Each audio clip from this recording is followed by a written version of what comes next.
Rail मंत्री सुरेश प्रभु के दूसरे बजट में यात्रियों को दो तरफा फायदा पहुंचाने की कोशिश की गई है। यात्री किराया तो नहीं बढ़ा, लेकिन 4 नई ट्रेनों की सौगात जरूर मिल गई है। रेल मंत्री सुरेश प्रभु के बजट के मुताबिक अंत्योदय नाम से नई ट्रेन चलेगी, जो पूरी तरह अनारक्षित यानी साधारण टिकट पर सफर करने वाले आम यात्रियों के लिए होगी। हमसफर नाम से पूरी तरह AC 3 बोगियों वाली ट्रेन होगी, जिसमें खाने का विकल्प भी होगा। तेजस आधुनिक भारतीय रेल का प्रतीक होगी, जिसमें मनोरंजन, वाईफाई और 130 किलोमीटर से ज्यादा की रफ्तार का वादा किया गया है। इसके अलावा रात्रिकालीन डबल डेकर ट्रेन सेवा उदय का भी ऐलान किया गया है, जिसमें आम ट्रेन के मुकाबले 40% यात्री ज्यादा सफर कर पाएंगे। इसके अलावा तीर्थ यात्रियों के लिए यात्रा सर्किट विकसित करने और आस्था एक्सप्रेस चलाने की पेशकश भी की गई है। अंत्योदय एक्सप्रेस एवं दीन दयालु रेल डब्बों की शुरुआत हमारी सरकार की गरीबों की प्रति प्रतिबद्धता स्पष्ट करती है। रेल बजट में बुजुर्गों और नवजात शिशुओं के साथ यात्रा करने वाली माओं के लिए भी अच्छी खबर आई है। For our senior citizens and women travelers, we increase quota of lower berths in the coming financial year. We are increasing the senior citizen quota per coach by 50%, resulting in almost 120 lower berths per train for senior citizens. We added more escalators and lifts, reserved more middle bays in coaches for women's security. वरिष्ठ नागरिकों को 50% निचली birth का कोटा मिलेगा। नवजात शिशुओं के लिए स्टेशन पर बेबी फूड, गर्म पानी और गर्म दूध मिलेगा और ट्रेन में बच्चों के लिए अलग से खाने पीने का मेन्यू भी दिया जाएगा।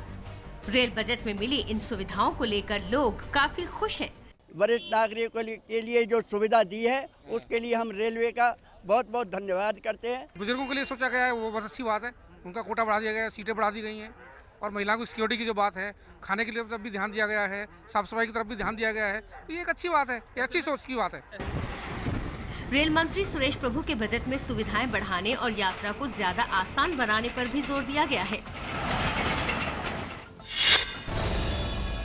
ऑनलाइन टिकट की तरह अब दिव्यांगों के लिए व्हील चेयर भी ऑनलाइन बुक की जा सकती है। टिकट खिड़की से खरीदे गए टिकट 139 नंबर पर रजिस्ट्रेशन करवाकर टिकट रद्द करवाया जा सकेगा। टिकट खिड़की पर दबाव कम करने के लिए अब हैंड हेल्ड टर्मिनल से भी टिकट बेचे जाएंगे। अनारक्षित टिकटों के लिए स्टेशनों पर टिकट वेंडिंग मशीनों की संख्या बढ़ाई जाएगी। तत्काल टिकटों की बिक्री में भ्रष्टाचार रोकने के लिए CCTV लगाने का प्रस्ताव भी किया गया है। स्वच्छ भारत और स्वच्छ रेल के तहत रेल मंत्री सुरेश प्रभु ने क्लीन माई कोच सेवा का ऐलान किया है, जिसके तहत अब यात्री SMS करके अपनी बोगी की सफाई की मांग कर सकते हैं। खान पान सेवा में अब जोनल रेलवे स्थानीय व्यंजनों को भी शामिल करेगा। इस साल ये सुविधाएं 408 स्टेशनों पर पहुंचाने का लक्ष्य रखा गया है।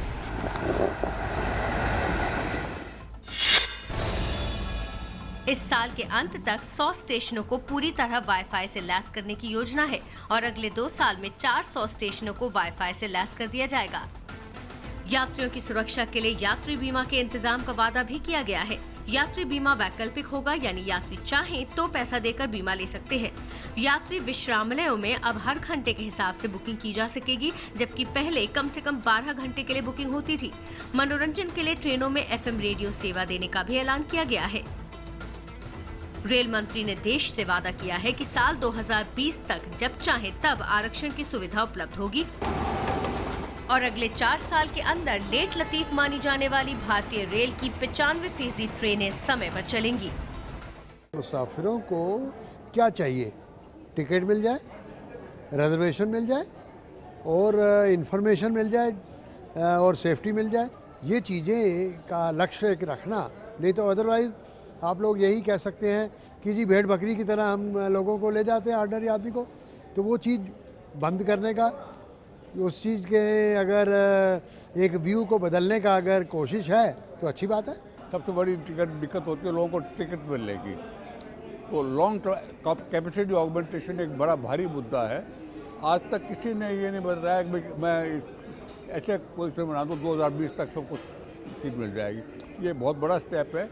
इससे क्या होगा कि कैपेसिटी बढ़ेगी, इनकम भी बढ़ेगी, सारी बातें होगी।